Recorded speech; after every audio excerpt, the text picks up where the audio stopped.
disgusting. We should take care of our vets. Disgusting. You know what's disgusting, Hasan? The fact that you defend that system. The fact that vets die waiting for care. Our vets are our heroes. First of all, I'm against the Afghanistan war, against the Iraq war, against our funding of Saudi Arabia's illegal war in Yemen. I'm against the missile strikes in Syria. So don't try to paint me in the same blend and the same brush that all neoconservatives are. Second of all, ironically, Donald Trump is making the world a safer place. The Korean War is ending thanks to Donald Trump. ISIS is on the run and being destroyed. What does this have to do with us lying to our veterans that we were going to take care of them and then letting the Veterans them be homeless on the Administration, which streets, is socialized medicine, the Veterans Administration, which is socialized medicine, does a disservice. You advocate for socialized medicine. I do not want the rest of the country. In one of the most explosive debates of the year, Charlie Kirk took on Hasan Piker in a fiery exchange that quickly became a spectacle of intellectual domination. Charlie, first. Charlie, tell us from your perspective what you see as some of the biggest issues facing young people today, and then as part of that, why you think young people should be conservatives. Well, I'd say the biggest issue facing our generation is there's been a bipartisan agreement to continue to spend money we don't have, grow government at the expense of our generation, concentrate power around Washington, D.C. to benefit the wealthy few and the well-connected. And this shouldn't necessarily be a partisan issue, but it does. It becomes. And as we conservatives believe, we believe the bigger the government, the smaller the citizen. The topic was capitalism versus socialism. And let me tell you, Hasan didn't stand a chance. If you've ever wanted to see an argument dismantled piece by piece, this was it. It was like watching a chess master play against someone who barely knows the rules. Exploitative, it's inherently oppressive, and we're now actually feeling the devastating impact of that more than ever. We live in a country where there are 40 million Americans. We live in the wealthiest nation that has ever existed, the wealthiest nation on the planet, and we have 40 million Americans living in poverty. We have 18.5 million Americans living in extreme poverty, according to the latest UN reports. Climate change is happening no matter how hard people try to deny its existence, and its outcomes are devastating, especially for millennials, and this is something that we need to focus on. And unfortunately, every single time we tried to bring about any sort of socialized solutions to these problems that the free market obviously fails to provide solutions for. The debate began with Hasan Piker attempting to paint capitalism as an inherently exploitative and oppressive system. He rattled off statistics about poverty and climate change, trying to tie these issues directly to the failures of the free market. And that idea is inherently damaging. We live under an inherently oppressive capitalist dogma, and I'm here to talk about that because I think that at least questioning that and striving to find a better system is exactly what young people should be doing right now. Right. So, inherently oppressive. So, small business owners are oppressing their employees? Come on, you're hyper-focusing on small business, dog. I'm talking about capitalism versus socialism. Even though 85% of all jobs in this country are created by small businesses, even though under this president, poverty rates have gone to the lowest level in the last 65 years. But here's the thing. Hasan's arguments were full of holes. He seemed to forget that we live in a world where the free market has lifted billions out of poverty. As Charlie Kirk pointed out, the percentage of people living in extreme poverty has dropped from around 60% to less than 10% in the last century. This is a monumental achievement, largely driven by the innovation and opportunities created by capitalism. Wait, hold on. Let me finish. I let you finish, right? Okay, go ahead. Let me finish. 3.9 million Americans have gone off food stamps and into the labor force under this president. That should be applauded by everybody. When less people have to go to government for money and for meaning, and they instead are able to go to a job and have a paycheck, that's a good thing. And so the final thing I'll say is this, and you'll find disagreement. Just because someone gets rich does not mean someone gets poor. In order for you to get rich in a free market system, you must have a good idea. You must create value. You must employ people. Kirk didn't just stop there. He called out Hasan on the hypocrisy of criticizing the very system that has allowed people like him to thrive.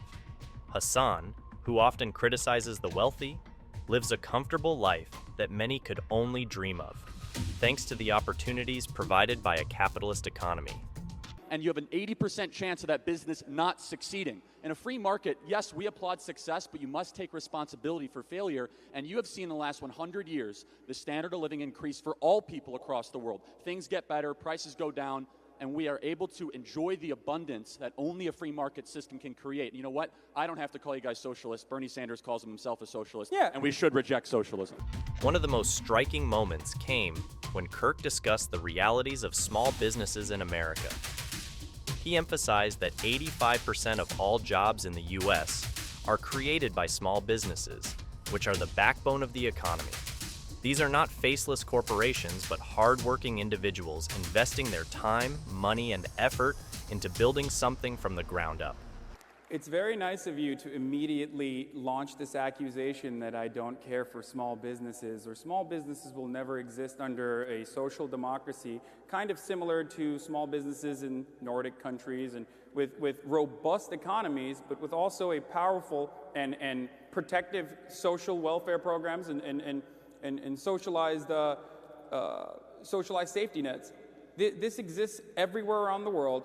All of the comparable Western democratic nations have been able to institute socialist principles, and that's precisely why their people are a lot happier. But then on top of that, what's really important to me is focusing on the rate of growth and the GDP is great, but you can't answer this one simple question. Who cares what our GDP is if the person who is dying of abject poverty can't heal himself because we don't have a socialized medicine, for example? Yet, Hasan seemed oblivious to this, dismissing small businesses as part of the problem. It's a common tactic among socialists to paint all business owners as greedy capitalists when, in reality, most are just trying to provide for their families and communities.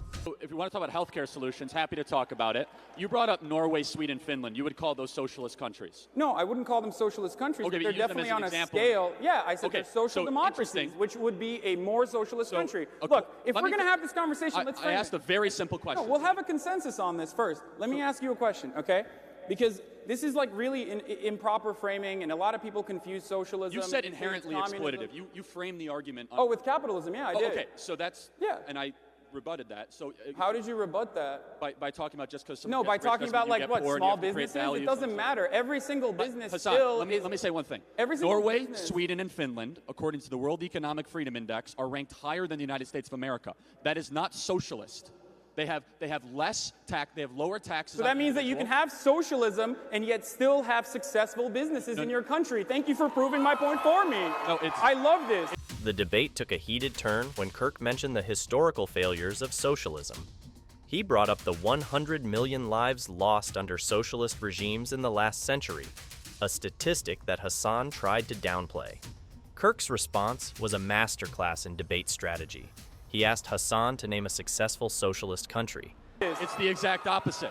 You know what socialist is? Bernie Sanders wants an 80% tax rate on the rich. Venezuela too, right? Dude, listen. Bernie Sanders wants to keep our fossil fuel assets in the ground. You want me to explain it to you? Because you obviously don't understand it. Do you want me to explain it to you? Is Cuba not socialist? Is North Korea not socialist? Was Vietnam not socialist? Was Zimbabwe not socialist? You can laugh all you want, Hasan, but 100 million people died under socialism in the last 100 years, and you have the gumption to continue. You can keep laughing to the victims' families from Cuba, from Venezuela, from Korea, from Vietnam, from Mao's China, from Stalin's Russia. The number one killer of citizens, from innocent civilians in the last 100 years, has been the very idea that you shamelessly wear on your sleeve every single day. Marxism has killed more people than any other ideology over the last 100 years. The silence was deafening. There are none. Countries like Venezuela, Cuba, North Korea, and the former Soviet Union are not shining examples of prosperity.